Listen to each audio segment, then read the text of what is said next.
Hello and welcome to Afternoon Tea with Karen. We're going to hear from Sarah from Geelong Council and check out the Lara waste incinerator. I too would like to acknowledge that we're meeting on stolen land and pay my respects to elders past, present and emerging. We're here today to protest the ongoing genocide in Gaza, Australia's ongoing military ties with Israel, the presence of Hathway and Albert Systems defence manufacturing in our communities, and the fact that we have billions of dollars for Hathway defence, time and money for secret memorandums of understandings with the Israeli Ministry of Defence, millions of dollars to support the growth of the defence sector in Victoria, including Albert Systems, but no time, no money or political will to address the housing, cost of living or climate crises. No money, time or political will to address the epidemic of violence against women and children.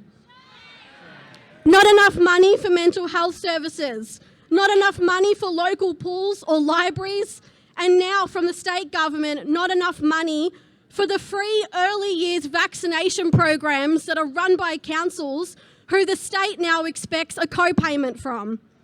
Yet more cost shifting from state government to local councils. So my name is Sarah Hathway. I'm a Socialist Alliance endorsed councillor at the City of Greater Geelong Council, where I represent the northern suburbs of Geelong. The ward I represent is home to one of the fastest growing defence manufacturing precincts, both at the Avalon Airport, where Hathway Defence have their set up, and at the old Ford factory site, where Morand and other businesses are manufacturing for war. My ward also includes some of the most disadvantaged suburbs of Nor Lane and Corio, impacted by generational poverty, poor health, unemployment, low education. You pick a stat, we're at the low end of it. An area that has historically had a high concentration of public housing, with a lot of this old housing now being sold off. So I've been door knocking Nor Lane and Corio for the last 2 months, and I've seen firsthand the poor quality housing, both private rental or the ministry housing that's left. I've regularly heard that people can't get maintenance on these properties, that they don't feel safe in their home or in their street. If they're renting privately, they're being priced out of the area, the only affordable area in Geelong, and they don't know where they're going to go.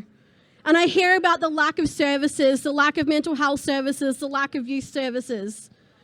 Last year, Geelong City Council found an $8 million black hole in their budget.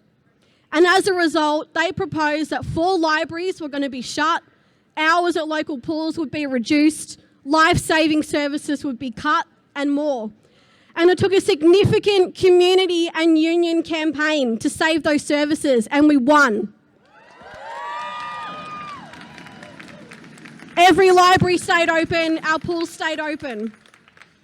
However, at the same time that Geelong Council was crying poor when it comes to local services, it's giving over $600,000 to a weapons expo. Avalon Air Show 2025, put it in your calendars. The City of Greater Geelong will have a trader stall and promote how they're part of the Geelong Defence Alliance and how Geelong is ready for the defence industry. It will emphasise that defence manufacturing is a pillar of Geelong's economic growth. How does Geelong's northern suburbs, being the shining beacon for the defence industry, benefit residents living in Nor Lane and Corio?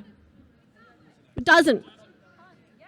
$15 million spent on a few hours of the most militaristic, heavy-handed, disproportionate police response yesterday. Do you feel safe? No. Do you think the residents of Nor Lane and Corio feel safe? No, they ring 000 in desperation, looking for help from police or ambulance, and no one shows up. No one shows up. The police don't come. Ambulances are all ramped at the hospital. They don't show up. No one turns up for the residents in Norland and Corio except their neighbours, through their communities, through their schools, through the neighbourhood houses, etc. We need all levels of government to defund war and refund communities. So I want to acknowledge that there's a number of activists here from Geelong today, from IPAN, from Free Palestine Geelong, and we've got a question for every single one of you and your friends and your comrades who aren't here. In March next year, as we have fighter jets flying over Geelong, and Geelong Council is spruiking how defence ready we are at the Avalon Airshow Weapons Expo, will you come down the highway and will you protest it with us? Shut it down! And even better, it's in the Minister of Defence's own backyard. So come down, say hello to Richard Marles, and let's shut it down in March 2025. Thank you. Shut it down! Thank you. Shut it down! Shut it down! Shut it down! Shut it down! Shut it down! Shut it down! Shut it down! It down! Shut it down! Shut it down!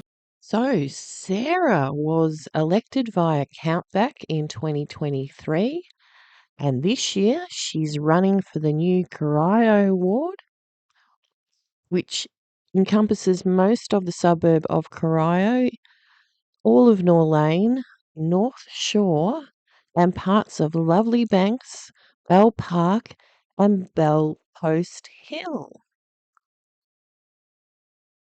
Since June, she's been campaigning to improve community infrastructure, build public housing on council land, except for public housing is state government, make the new Northern Aquatic and Community Hub affordable and accessible for people in the north, and stop the waste incinerator in Lara.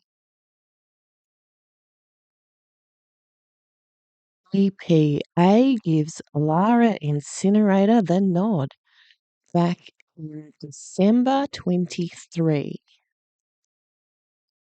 The Environmental Protection Agency has approved construction of the proposed waste incinerator at Lara despite significant community opposition. So, between then and now, on the 12th of the 1st, 24, Prospect Hill International was made aware this week that the Victorian Civil and Administration Tribunal has received an application regarding a proposed energy from waste facility in Lara. Right, so they want to build a waste to energy facility which would be nestled among residential and farming zones and within 5 kilometres of 20 schools and preschools. The facility, proposed to operate for 25 years, would generate nearly 36 megawatts of energy per year, but would need to burn around 400,000 tonnes of waste despite having secured no waste contracts. More than 2,000 community members signed a petition in November objecting to the proposed facility, which Victorian Greens member for Western Victoria, Dr. Sarah Mansfield, intends to table in Parliament when it returns in February. With the flick of a pen, Labor could put an end to this disastrous project, she said. Needing that much waste, the incinerator would likely require the City of Greater Geelong to provide substantial amount of its waste to the facility. It also can get it trucked up from Melbourne and come in through the port.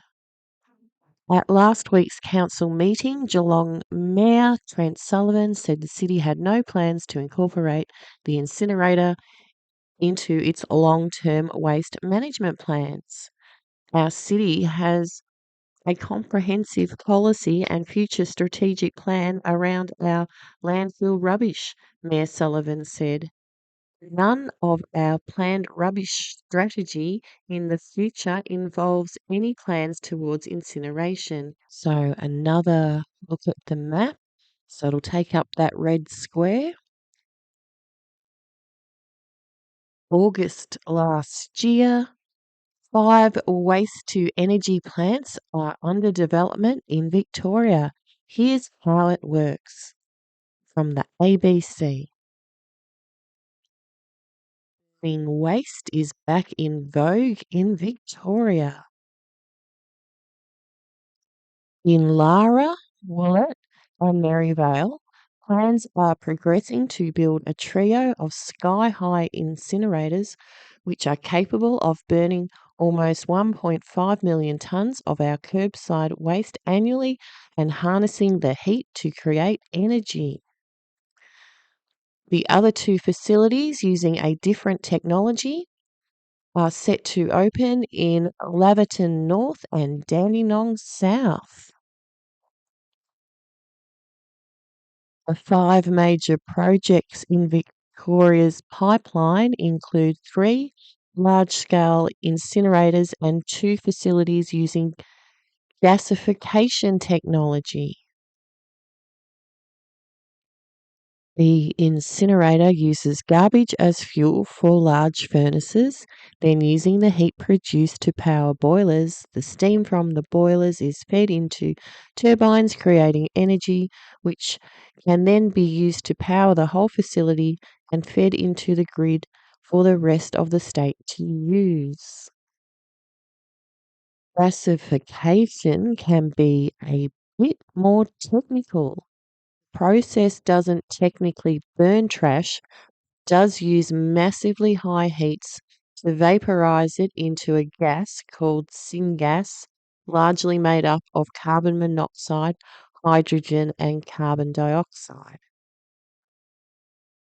It's all part of the state government's 2020 Recycling Victoria strategy, a 10-year sweeping plan to reform for dealing with waste and recycling, with a key aim of diverting 80% of our waste away from landfill by 2030. So Australia is no longer sending its recyclables offshore, so we've got a stockpile. The Recycling Victoria strategy puts it simply: generating energy from waste is better than sending waste to landfill once valuable recyclable materials have been removed. So, Prospect Hill International Incinerator, some stuff to 50,000 homes.